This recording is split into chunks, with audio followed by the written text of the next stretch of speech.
The Gulf of Mexico in some parts is little more than a contaminated sewer. The overall health of the Gulf is declining.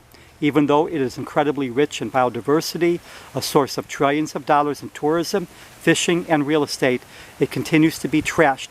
The day will come that the parts of the Gulf that are still healthy and desirable places to live and visit will become like the places in Mississippi and Louisiana where real estate is dirt cheap and no one is allowed to enter the contaminated waters. People are careful to keep their properties perfectly manicured with no regard to the harm to the Gulf from the fertilizer runoffs, pesticides, and other chemicals required to maintain perfectly useless lawns. It becomes clear that individuals care about what is theirs and could care less about that which they do not own. No one owns the Gulf, so trashing it is just fine.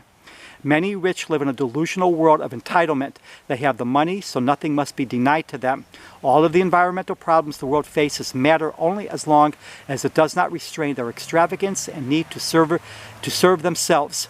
There is not a world big enough to support what many of the rich take, their luxury, their excess, and still expect that the collapse of biodiversity, climate change, plastic contamination, deforestation, environmental degradation, and more can be averted.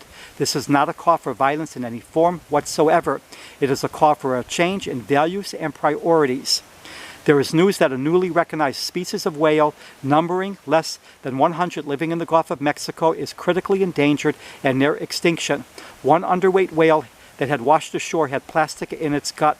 This is not a safe world for wildlife. It is not a safe world for billions of people.